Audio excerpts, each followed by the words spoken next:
Breaking news here on NFL Live. Adam Schefter reporting that four-time All-Pro linebacker Fred Warner reached an agreement on a 3-year, $63 million contract extension. It includes over $56 million guaranteed, makes him the highest-paid linebacker in the NFL. And this is really interesting, as Adam's pointing out. You see there are extensions from San Francisco in the last month. Brock Purdy, Fred Warner, George Kittle, and look at this. Purdy, as we know, last pick in the draft. Warner was a third-round pick. Kittle, a fifth-round pick. You see the investment that they've made in these players, the development that you've seen, and maybe just really good identifying of talent in the draft. Look how that's paid off for this team. Of course, we've talked about the 49ers doing some big deals here. Mina, what do you think about Fred Warner and getting this extension done? I mean, Fred Warner rocks. I know that's not exactly sophisticated football analysis, but I was just watching him on tape, and he's been the best linebacker, off-ball linebacker in this league now for years and years. He's so fundamental to what they do on offense, and it's because of his unbelievable versatility, his athleticism, his sideline-to-sideline range, his brain. He is probably the best linebacker against play action that I've ever seen. He's a future Hall of Famer. Gets to stay with the team now for more years. This is an obvious no-brainer contract. Yeah, I love it. He's somebody that also is such an incredible presence in the locker room and on the field, as you illustrated there, Mina. All right, let's talk about somebody else who's kind of in the same vein. Live from our Adam Schefter, the Browns have signed quarterback Shedeur Sanders to a 4-year, $4.6 million contract. Going to be really interesting to see what his future is in Cleveland and whether or not he makes the team. All right, coming up, Derrick Henry has a new. It's only May, and the Eagles are already making moves, putting the rest of the league on notice. We welcome you to NFL Live. So glad that you're with us. Mina Kimes, Peter Schrager, Tim Hasselbeck here with you for the hour.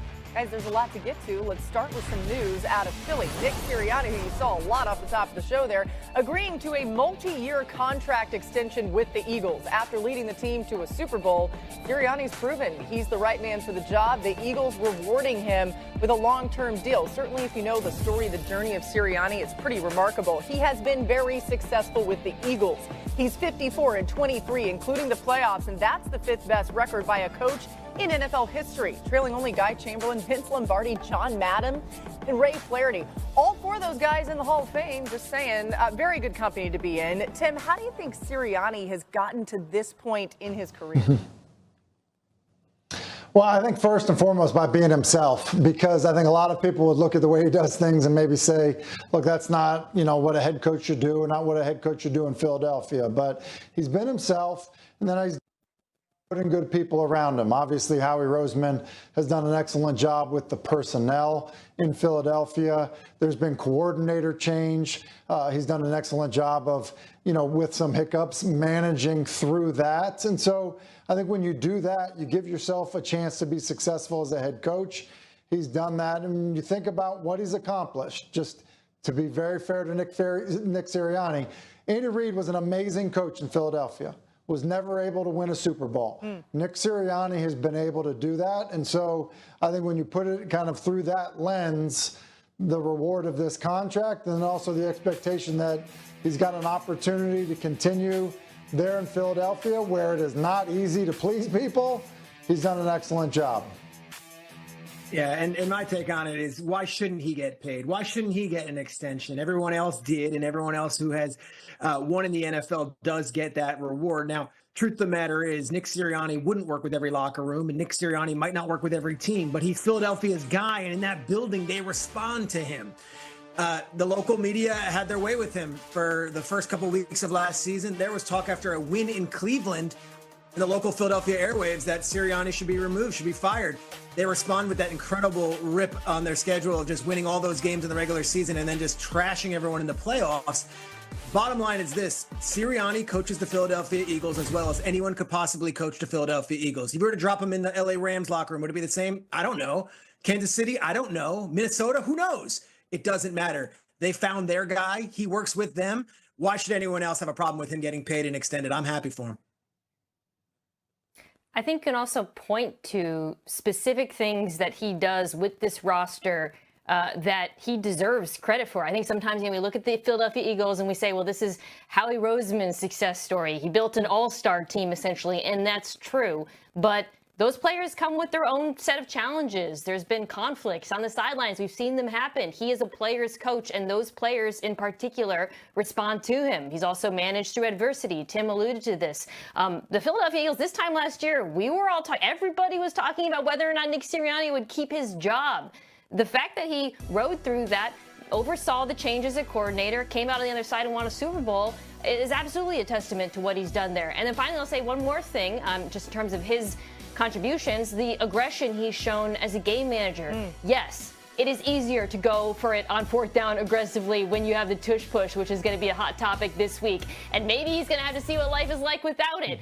But not every coach would have been as aggressive as Sirianni's been from the very beginning in Philadelphia, and he deserves a ton of credit for that as well. That's a great point. We'll get to more on that tush-push situation a little bit later on. It seems like Sirianni has always had this unwavering faith in his players, and somehow that breeds amazing confidence. It makes sense. Another number to point out, he's one of 3 coaches ever to make multiple Super Bowls in his first 4 seasons, along with Mike Tomlin and Joe Gibbs. Elsewhere in the NFC East, let's talk about some of the buzz in Dallas as the Cowboys kick off OTAs today. Now, after falling short yet again in the playoffs, the Cowboys looking to George Pickens to bring a new edge to their offense. Here's what CeeDee Lamb had to say about Pickens' role in the offense. This is CeeDee talking, not me, but I'm going to have to say it like CeeDee. Lamb said, "We both won.